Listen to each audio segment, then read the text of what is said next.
जय जय रघुवीर समर्थ. श्री स्वामी समर्थ. नमस्कार स्वामी भक्त हो. पाऊस आला म्हणजे निसर्गाच्या नव्या सुरुवातीचा काल. बाहेर पाऊस बरसत असतो, झाडे हिरवीगार होतात आणि वातावरणात एक वेगळीच प्रसन्नता निर्माण होते. पण या ऋतूमध्ये अनेकांच्या मनात चिंता, नकारात्मकता, आलस आणि अस्वस्थता देखील वाढते. अशा वेळी प्रत्येक भक्ताच्या मनात एक प्रश्न निर्माण होतो. पावसाळ्यात आपल्या घरात स्वामींची कृपा कायम राहण्यासाठी आपण काय करावे?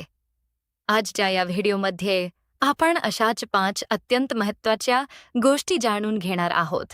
या गोष्टी श्रद्धेने आणि सातत्याने केल्यास घरातील वातावरण अधिक सकारात्मक, शांत आणि भक्तिमय ठेवण्यास मदत होऊ शकते. व्हिडिओ शेवटपर्यंत नक्की पहा, कारण 5वी गोष्ट अनेक भक्त नकळत विसरतात. चला, सुरुवात करूया. हे नश 1. घर आणि देवघर स्वच्छ ठेवा. स्वामी समर्थांनी स्वच्छता, साधेपणा आणि शिस्त यांना नेहमीच महत्त्व दिले असे मानले जाते. पावसाळ्यात घरात ओलावा वाढतो, धूळ, बुरशी आणि दुर्गंधी निर्माण होण्याची शक्यता असते. त्यामुळे सकाळी उठल्यावर घर झाडणे, पुसणे आणि देवघर स्वच्छ ठेवणे आवश्यक आहे. देवासमोर ठेवलेली फुले वेळेवर बदलावीत. देवघरातील दिवा, घंटा, फोटो आणि पूजेचे साहित्य स्वच्छ ठेवावे.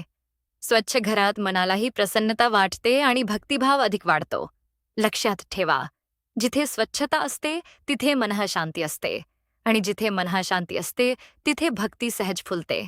हे नष्टे नंग 2. दररोज नामस्मरण करा. स्वामी समर्थांचे सर्वात मोठे साधन म्हणजे श्री स्वामी समर्थ हा मंत्र मनापासून जपा. सकाळी, संध्याकाळी किंवा वेळ मिळेल तेव्हा शांतपणे काही मिनिटे नामस्मरण करा. पावसाचा आवाज आणि स्वामींचे नाम एकत्र अनुभवले तर मनाला विलक्षण शांतता मिळते. जर वेळ कमी असेल तर 108 वेळा जप करा किंवा 5 मिनिटे अखंड श्री स्वामी समर्थ म्हणा. महत्त्वाचा मुद्दा म्हणजे संख्या नाही, तर श्रद्धा. हे 3. दर गुरुवारी किंवा रोज दिवा लावा. दिवा म्हणजे प्रकाश आणि प्रकाश म्हणजे आशा. पावसाळ्यात अनेकदा वातावरण अंधुक असते. अशा वेळी देवघरात तुपाचा किंवा तेलाचा दिवा लावल्याने भक्तीची भावना जागृत राहते. दिवा लावताना मनात प्रार्थना करा. स्वामी, आमच्या घरात सद्बुद्धी, शांतता आणि धैर्य कायम ठेवा. लक्षात ठेवा, दिव्यापेक्षा त्यामागचा भाव अधिक महत्त्वाचा असतो. हे 4. गरजूंची मदत करा. स्वामी समर्थांनी दया, सेवा आणि करुणा यांचा संदेश दिला आहे असे अनेक भक्त मानतात. पावसाळ्यात अनेक गरजू लोक अडचणीत असतात. शक्य असल्यास एखाद्या भुकेल्या व्यक्तीला अन्न द्या. पक्ष्यांसाठी दाणे ठेवा. प्राण्यांसाठी पाणी ठेवा. जुन्या पण वापरण्यायोग्य छत्र्या किंवा कपडे गरजू व्यक्तींना द्या. सेवा ही केवळ पैशाने होत नाही. प्रेमाने बोलणे, एखाद्याला धीर देणे, हे सुद्धा मोठे पुण्यकर्म आहे. हे 5. घरात भांडण आणि कटू शब्द टाळा. ही सर्वात महत्त्वाची गोष्ट आहे. कितीही पूजा केली, कितीही जप केला, पण घरात सतत राग, भांडणे आणि कटू बोलणे असेल तर घरातील शांतता कमी होते. स्वामींच्या भक्ताने संयम ठेवण्याचा प्रयत्न करावा. मतभेद असू शकतात, पण मनभेद होऊ देऊ नका. घरात प्रेमाने संवाद साधा. एकमेकांना समजून घ्या. लक्षात ठेवा, प्रेमाने भरलेले घर हेच खरे मंदिर आहे. विशेष सूचना. अनेक भक्त विचारतात, पावसाळ्यात कोणता विशेष उपाय करावा?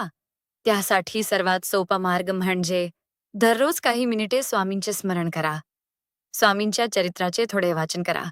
कुटुंबासोबत एकत्र प्रार्थना करा. या सवयी श्रद्धा, सकारात्मकता आणि मानसिक स्थैर्य वाढवण्यास मदत करू शकतात. तर भक्त हो, आज आपण जाणून घेतल्या त्या 5 महत्त्वाच्या गोष्टी. 1. घर आणि देवघर स्वच्छ ठेवा. 2. दररोज स्वामींचे नाम स्मरण करा. 3. श्रद्धेने दिवा लावा. 4. गरजूंची सेवा करा. 5. घरात प्रेम, शांतता आणि सुसंवाद जपा. या गोष्टी केवळ पावसाळ्यातच नव्हे तर वर्षभर आचरणात आणण्याचा प्रयत्न करा. श्रद्धा, सदाचार आणि सकारात्मक विचार यांच्या आधारे जीवन अधिक समाधानी आणि आनंदी होऊ शकते. जर हा व्हिडिओ तुम्हाला आवडला असेल तर लाईक करा, शेअर करा आणि अशाच स्वामी समर्थांच्या प्रेरणादायी व्हिडिओसाठी चॅनल सबस्क्राईब करायला विसरू नका. कमेंटमध्ये नक्की लिहा. श्री स्वामी समर्थ.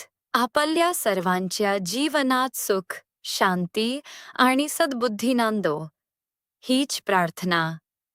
जय जय रघुवीर समर्थ. श्री स्वामी समर्थ.